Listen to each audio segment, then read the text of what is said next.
Hello again. Well, you heard it from me a long time ago when I said that the likelihood is that the chosen one isn't going anywhere.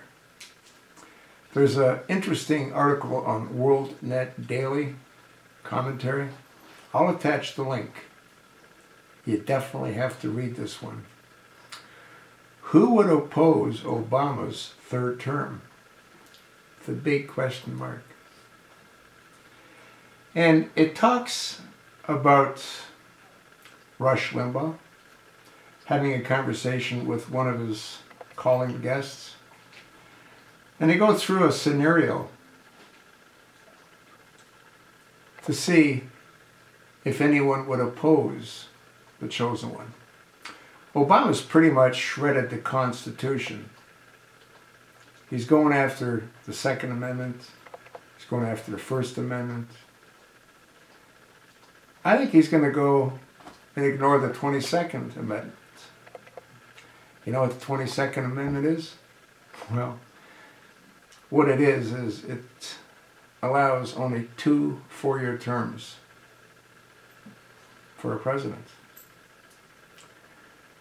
Now, what do you think will happen if Obama goes on national television and says that he has to save the Democratic Party?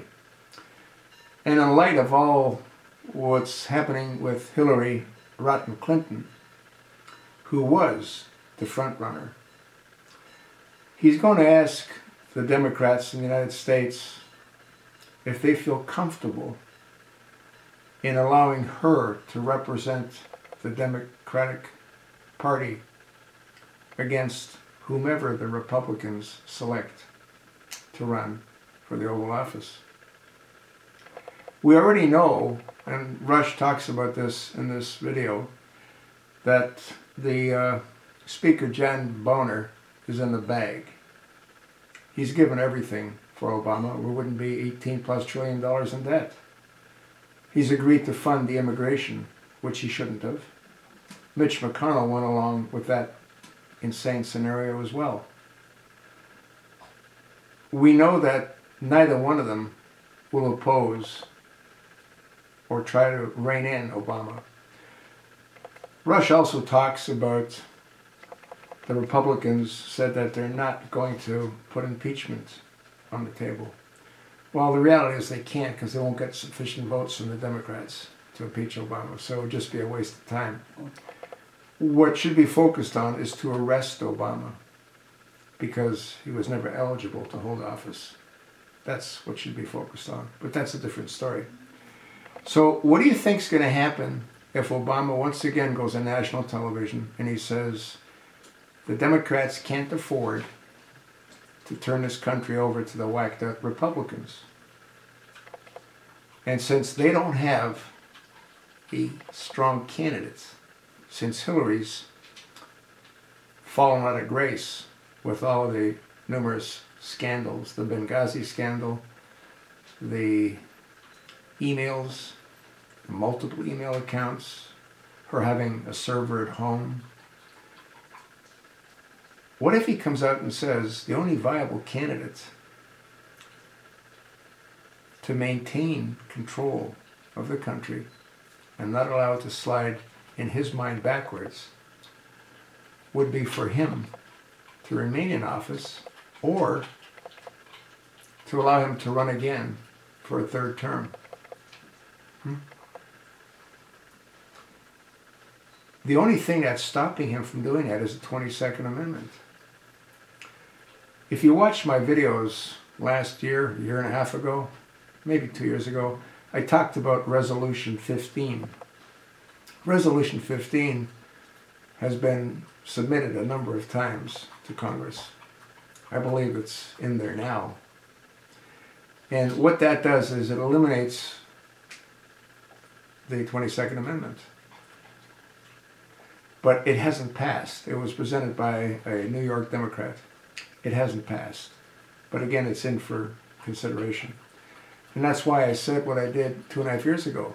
I don't see him ever leaving. He enjoys the power that he has. Everything that he's doing tells me he's not going anywhere. The construction that's taking place at the White House, this new command center, it all tells me he ain't leaving, folks. And you know what's really insane? If he does put his name on a ballot, he'll probably win. Not necessarily legally, but he didn't win legally in the first or the second presidential election either. You can't get 140% of the votes in a district in Colorado. There's not one single vote that went for Romney in a number of states. I think Ohio was one of them. And none of it makes any sense. He's not leaving, folks. And if you think he is, you're delusional.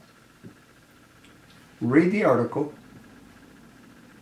Decide for yourself. I didn't write it.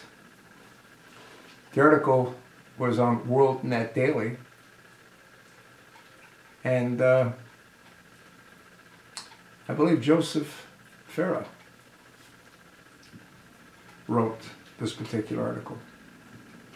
The link's there. Read it. I hope it doesn't give you nightmares. I've said all along, he's not leaving. You'll see.